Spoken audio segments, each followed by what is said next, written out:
yung the way we are raised is far different from We want to raise our kids. how we raise our kids, and syempre yung culture natin ngayon versus sa culture natin nung paano tayo pinalaki nung 90s, especially nung mga 90s, sobrang iba. Wala pang masyadong technology, walang basis yung parents natin. Welcome to Gimmicks Podcast, and I'm Gia. And I'm Mike, and we are Gimmicks. Yan. So para sa first episode natin for today is ang title ng first episode natin ay Millennial Parents. Ayan. Medyo pinag-usapan pa namin ito kagabi kung ano talaga yung first topic na maraming makaka-relate. And sa tingin mo din ba ito yung the best na topic natin for our first episode? Yes, kasi I think yun yung mas madaming struggles yun yung madaming struggles sa ngayon. Mga katulad nating millennials. Oh, yes. Or are we even considered millennials? Oo naman, 1994. Oh, yeah. Okay. Ikaw, 1990s. Oh my God! Hindi, joke lang. Yan, so, ano nga ba? So, pwede natin ikumpara ano yung paano tayo the way na pinalaki ng mga parents natin, and how do we want to raise our children as a millennial parent. Yan. Well, first of all, syempre, the way we are raised is far different from we want to raise our kids. How we raise our kids, and syempre yung culture natin ngayon versus sa culture natin nung paano tayo pinalaki nung 90s, especially nung mga 90s, sobrang iba. Wala pang masyadong technology, walang basis yung parents natin. Wala silang, kumbaga sa atin kasi ngayon, kapag gusto nating ano bang parenting style, just one click away. Pwede mong i-search, ganun. Pwede kang mag-adjust, depende sa mga nakikita natin online. Sila kasi wala no? Ang basis nila is their parents, syempre. Kung paano sila pinalaki ng parents. Or friends, mga ganun. Yeah, just merely yung mga experiences lang nila, experiences nung mga sabi-sabi, not unlike us that marami tayong mapapag-compare kahit yung hindi natin kakilala. Yun yung big factor. Hindi natin kakilala pero may mga same experiences or meron tayong basis. Kung saan mamimili ka, kumbaga, you can choose kung anong parenting style yung gagawin or yung applicable dun sa anak mo. Or minsan kasi yung iba, may mga kakilala din ako or mga nababasa, sabi nila, ayoko lumaki yung anak ko na parang pinagpalaki sa akin. May mga ganun eh. Yeah, they so-called childhood trauma. Oo. So, ikaw, anong share mo ba para sa mga viewers natin yung paano ka pinalaki? Well, syempre, paano ba? Paano ba ako pinalaki? Siguro, I would say, syempre, coming from an OFW family, yon malaking pagkakaiba yon. Tsaka, yung era natin dati, or yung panahon natin dati, it's just that, dun yung bulk ng mga OFW families. Diba? So, we are one of them. So, I can say na sobrang different yung how I was raised. And, syempre, it's merely my mom na nakafocus sa amin. And then, syempre, si daddy is in the financial aspect. So, kung ano yung mas maging dominant yung parenting style ng mommy compared sa magiging parenting style ng daddy na nasa abroad. Kasi, syempre, he can't control us, he can't control how we act. Hindi niya kami nasusubaybayan basically. So, yung daddy is, pumunta siya ng abroad, 3 years old ako. So, it's all those growing years. Umuwi siya every summer. Summer lang siya umuwi, and then it's less than a month. And that's it. Usually, 3 years old, wala pa akong naaalala ng 3 below. Usually, 4 years old tayo nagsisimula na nagkaroon ng memories. The forming years talaga. Yung medyo nagkaroon lang tayo ng konting cut kasi nga umiyak na si baby. Yan. Kala namin mahimbing na yung tulog. So yun nga, parang very important talaga yung being present doon sa formative years ng anak natin. So based on my experience personally, yun yung yun yung sa tingin ko ay gusto kong ibigay sa mga anak natin na always be present. Yun, lagi kang nandyan kahit ano pa yan. Kasi there's a big impact din dun sa mga bata na kahit akala mo wala lang sa kanila, pero yung core memory niya or parang yung nakakahanap ka ng support. Yeah, subconsciously hindi sila aware. Subconsciously parang ganun, hindi mo siya ma-explain eh. Paglaki mo, doon mo marirealize na, kaya pala ako ganito. Kasi nung childhood ko, ganito yung ginawa sa akin. Marami kang mga realizations. Oo, na bakit nga ba ho, for example, bakit nga ba, ito, perfect season for Christmas.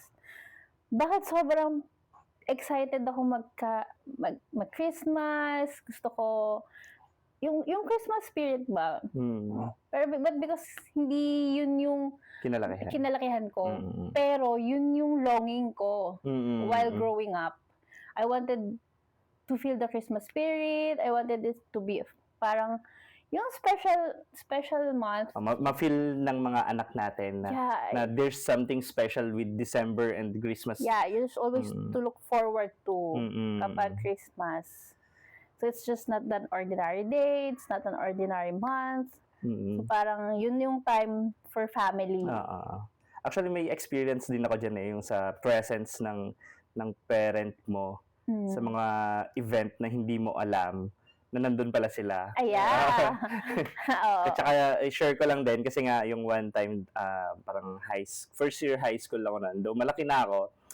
May impact din yung ginawa nila na may gig kasi kaming sinalihan. Siyempre, as a teenager naman.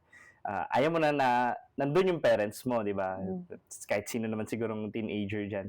Pero, yung time na nagtumugtog kami doon in front of the stage, hindi ko alam na nandun sila. Tapos pag uwi ko, saka lang nila sinabi na pumunta nga sila doon. So, parang it felt something nakakahiya. Shit. Parang ganun yung naramdaman ko. At that time. Yeah, pero kalaunan, habang nare-realize natin, it's a good thing pala na may impact pala sa akin yung ginawa ng gano'n. Like parang, special din pala sa kanila. Just an ordinary gig for you. Pero deep inside, gusto ka pa rin i-support ng parents mo kahit ayaw mo. Diba? Alam nilang mahihiya ako kapag nakita ko sila, alam kong nandun sila. Pero, ayun, kaya thankful din ako sa may impact siya. So, thank you, mama, papa. Yan. Yeah, yun nga yun yung sinasabi ko na yun yung sinasabi ko na parang you don't feel it at the moment. Pero while growing up and pag ikaw na yung nandun, ikaw na yung parent, dun mo siya ma-appreciate. Totoo yung sinasabi nila na you won't appreciate it until ikaw na yung parent. Ikaw na yun nandiyan. Ikaw na kasi yun eh. Parang, oh my God, yun yung sacrifice ng parents ko. Yun yung ginawa sa akin ng parents ko. Which is, as a parent, talagang mafe-feel mo yun eh. Pero so hard. Pero as bata na pinalaki ng mga previous generation, ang isipin mo, hindi nyo ako naiintindihan. Yeah! Grabe, pero kapag ikaw na yung parent, oh shit, kaya pala. That's exactly my thoughts. Bakit di nyo ako pinapayagan? Malaki na ako. But that's not how it works. Grabe na siya iba. Ganun, Pero may mga bagay tayong na-adopt from our parents kahit ayaw naman natin yung iba. Pero may na-adopt tayong good things. Pero akala natin dati, it's a bad thing for us. Kasi nga, you're young, you're free, hindi mo pa talaga alam yung value ng life. Wala yung mga katulad yung gentle parenting. Fuck gentle parenting. Papaluin kita. Though si mama at si papa, never naman nila akong pinalo. Sinako lang. No, ako honestly, kung yung term sa dati, bugbog sarado ka. Ganon. Mata mo lang, walang latay. Yes, that's how I was raised. Yung tipong kahit anong mapulot ng magulang mo, iyahampas talaga sa'yo, tabo, sinturon, hanger. Mga millennial starter kit ng mga magulang. Yeah, oh my God. Brush! Ang dami nasirang brush ng mami ko. Anong brush? Toothbrush? No, hairbrush. Ah, Hairbrush. Because yun na yung lagi niyang naaabot. Hindi ko alam, bakit ganun? ano kan kalakas yung hampas ni mami sa'yo? Oo, girl. Yun talaga, hairbrush. It's the ultimate, my mom's ultimate weapon. It's the hairbrush. And it's the tabo. Na Tsaka kapag, hanggang na nababali. kapag ayaw mo gumising sa umaga, maligo ka na, ito yung tabo. Sige, hindi na natin kung di ka gumising. Sa amin naman kasi iba naman na every 5 a.m. automatic gigising yan. So, pag 5, gigisingin ka na, hindi ka pwedeng malate. Kasi nga, kapag na-late ka naman ng gising sa amin, yung sinasakyan namin, maiiwan kami, hindi kami makakapasok. Hindi, syempre, mas takot kami na hindi makapasok. So, yung discipline ng time, ayun din na kinalakihan ko na siya na ayoko talaga mag-procrastinate. Ewan kung hanggang kailan ko siya na-realize na nafe-feel ko na lang na naiinis ako kapag nalilate, mga ganun. Kasi that's how you are raised. Oo. Time-bounded lahat. Kumbaga, ano kayo lahat. Ma-adapt mo din naman talaga yung mga good things na akala mo bad things nga talaga. Tama.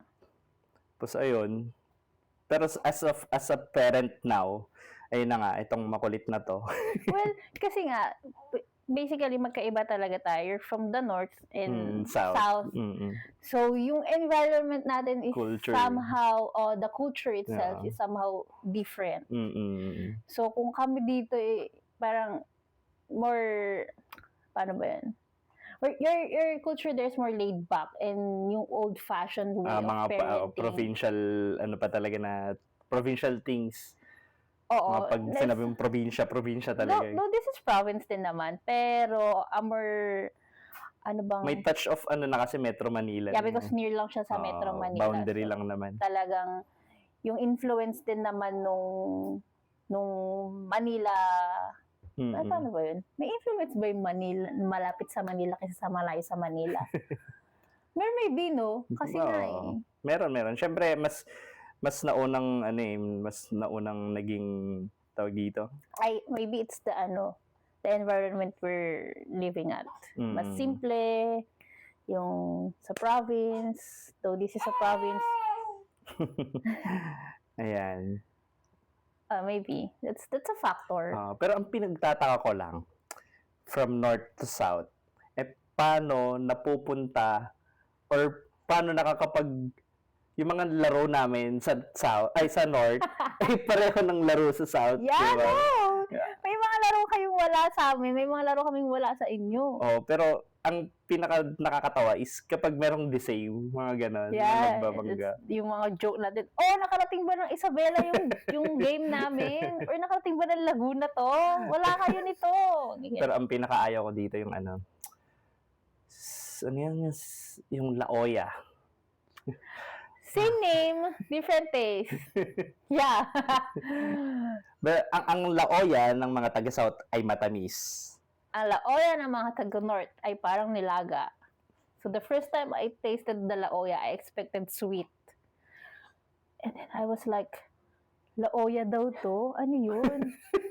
Pero yung reaction ko din. Same? Siyempre, ba't ang tamis ng Laoya niya? Yung kahit lagyan mo na siya ng patis, ang tamis pa rin, gano'n. Yun. Same as parenting, di ba? Iba yung parenting style na na-adapt mo.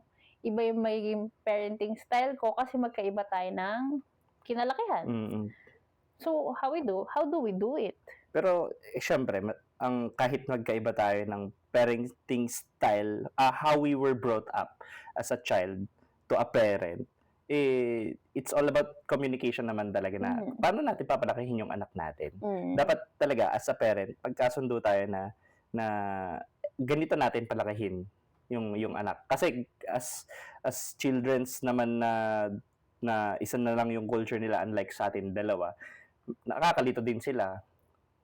Pero para sa akin nga, it's a good thing na minsan nagkakasundo tayo. Though ako kasi mas ma-research din naman ako ng parenting style. Natutuwa ako dun sa mga nabanggit ko sa yung good cop, bad cop. Pag ikaw yung bad cop, ako yung nagiging good cop, mga ganon. So it somehow reflects dun sa mga bata na yung mga anak natin na nakikita nila na si mami galit na, pwede akong lumapit kay daddy, mas mahinahon si daddy, or si daddy nagagalit na, kay mami ako, parang mga ganun. Subconscious, nakikita nila na may kakampi ako na pwede kong kausapin. Actually, sa bata, yun yung mahalaga talaga na akala natin hindi nila naiintindihan, pero as a grown up na nanggaling sa pamilya na napapagalitan na sa bata, parang ang naiisip ko talaga noon is bakit hindi nila pinapaliwanag sa akin bakit sila nagagalit. Yun yung difference siguro ng parents natin dati sa how we wanted our child or our children to be raised. Kasi nung time natin, hindi sila open. Oo nga. Agree ka ba doon? Super agree. Does your parents nakikipag-usap ba sa'yo na, anak, sit down tayo, ganito kasi yung ginawa mo, kaya ako galit? No! Hindi kasi ganun dati. Parang, sumunod ka kasi magulang mo ko. We don't know why. Hindi na-explain sa atin. That's why we're thinking na parang nire-restrict nila tayo.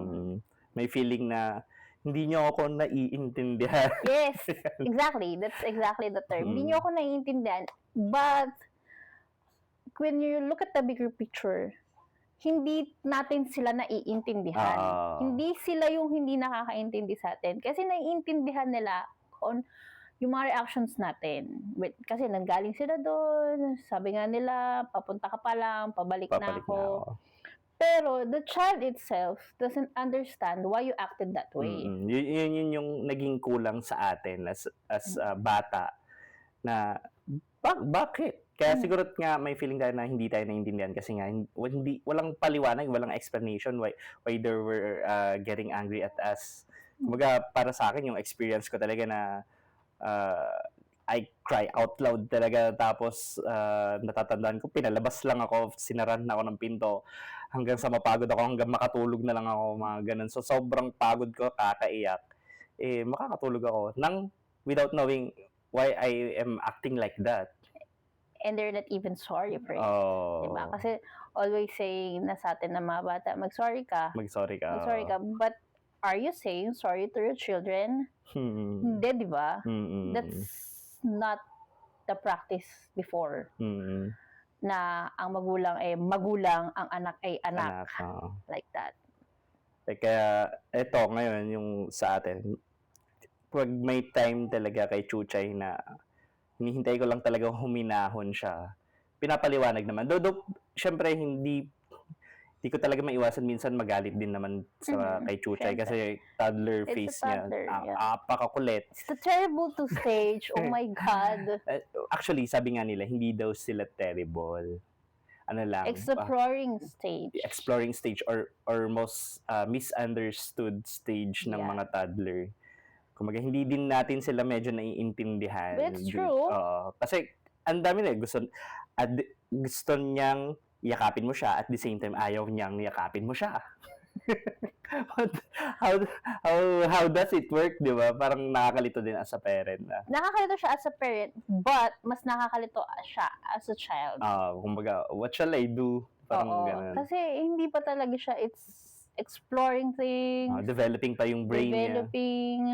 And then, she's not fully aware of what's happening, of what she wanted, di ba? Kumbaga marami siya naiisip na gusto niyang gawin lahat. At the same time. At the same time. That's why it's chaos.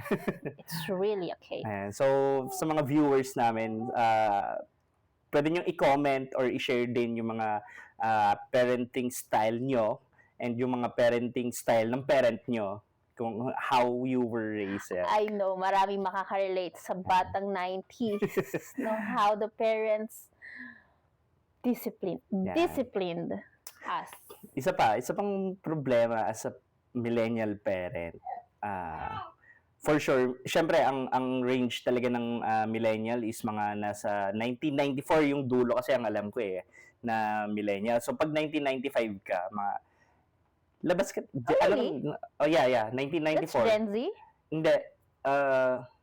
What are Ay, the... hindi, I guess pala Gen Z nga pala, tapos Gen Alpha yung next, di ba? Oh my God. So, 1994 is the last millennial. Oh, really? So, as a 1994 kid, 30 na kayong mga millennials kayo na pinanganak ng 1994. Yan. So, isa sa problema ng mga millennial parents ngayon, syempre, tumatanda na tayo. Grabe. Nakakaramdam na tayo ng pagod. Yung energy natin 5 years ago lang, hindi na siya same nung energy natin ngayon. Lalo na kapag nagkaanak ka na, it drains you out talaga. Pero are you even ready to have a kid at what age did you have a kid? 28? 28 tayo. Oh, yeah, we had a kid at 28. Are you even ready at that time? Actually, 28, buntis ka. Tama? No! I gave birth at 28. 28, ayan. Tama. And then, the second, I gave birth at 31. So, at 28, masasabi mo bang, are you ready to be a parent? As the last millennial kid, ayan, 1994 kid. Nung time na yon, ano kasi talaga parang I readied myself mentally, physically, tapos emotionally, syempre, number one. That's number one. You have to be emotionally ready. Emotionally ready. Kasi parang nasabi ko sa sarili ko, sige, ready na ako. Kaya ka na. Yeah, but of course, financially ready. Financially ready. Compute pa ako ng compute nun . Pag ganito yung sahod ko, ganito yung overtime ko. And makakaya ko ng bumuhay ng isang pamilya. Kailangan talaga i-ready mo yung sarili mo. Tapos, pero yun talaga, for me, it felt ready talaga. You felt ready na? Yes, that time. Are you financially ready that time? That time, yes, talaga. Oo. Siyempre, para sa akin nun, parang kaka-overtime ko, ang dami kong pera na. Actually, nakaipon pa kagad. Ganun. Yeah. Pero ano nangyari ngayon?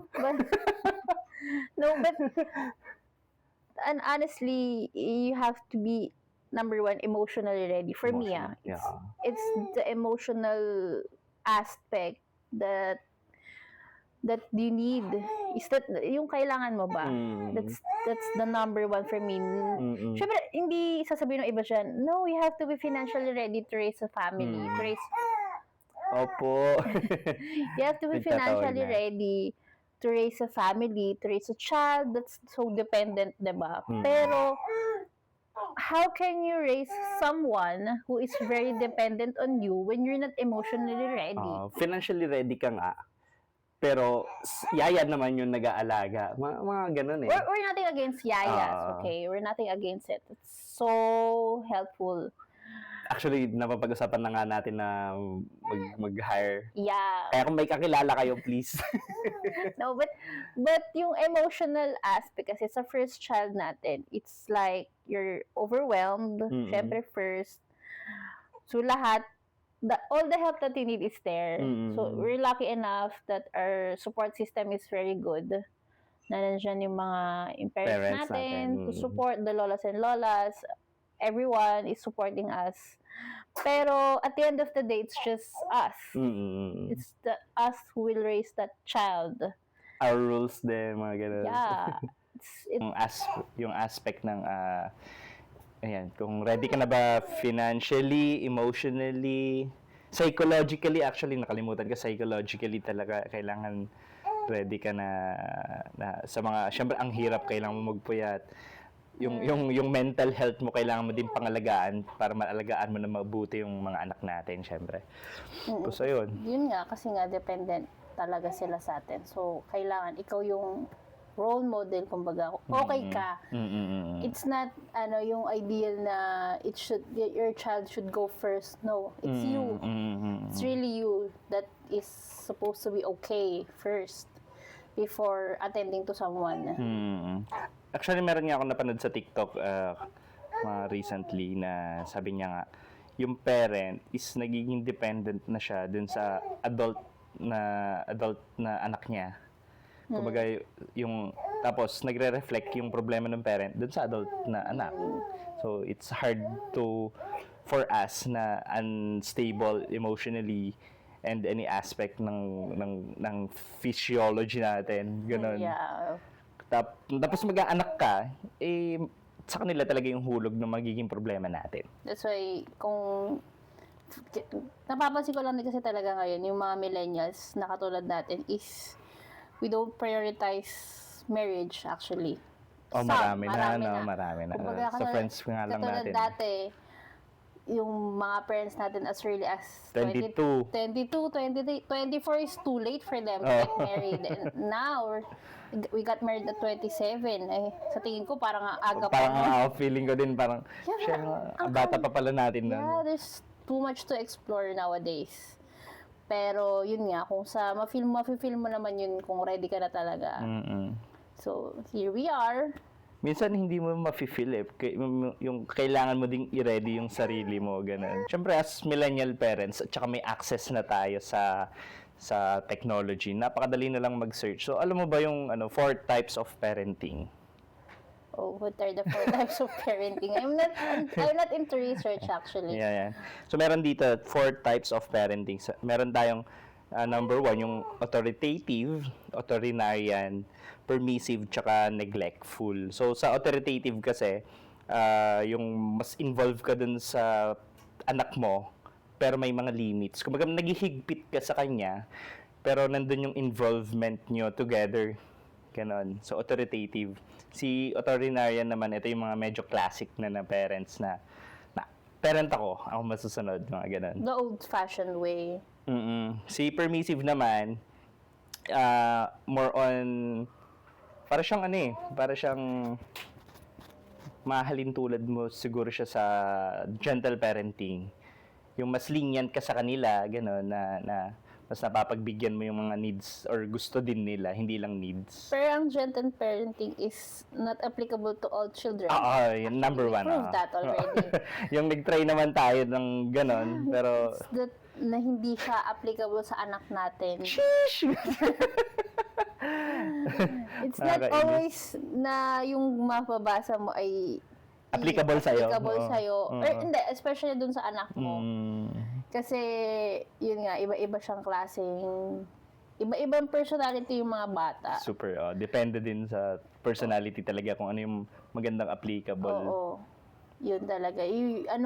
Parang ang parenting kasi talaga is part of an experiment.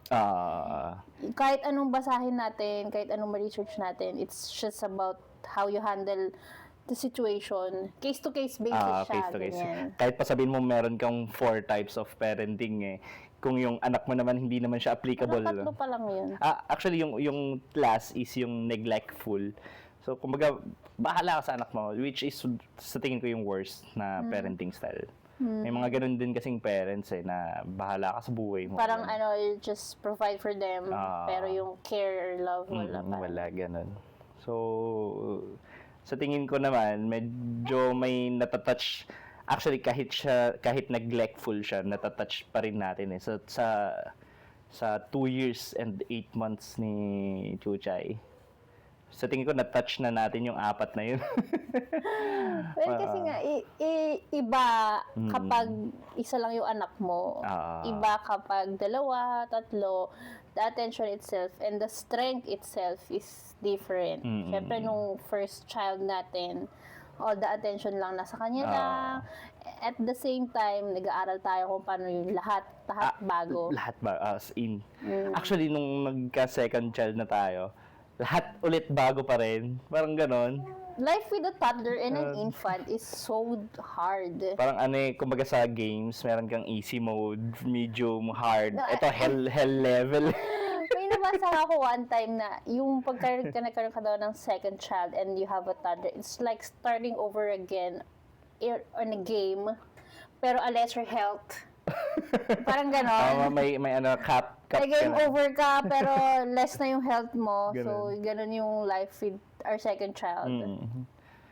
Kaya minsan talaga may guilt pa rin na nagka-second child agad. Pero pag nandyan naman talagang nakakatuwa din. It's just that our second child is not planned.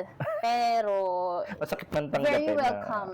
Very welcome siya. Masakit man tanggapin na hindi siya planned. Hindi siya planned, pero sobrang loved and welcome naman siya talaga. Lalo na sa atin niya, no? Grabe Yeah. yung love ni Church. Unexpectedly, maganda yung bond nila. So far.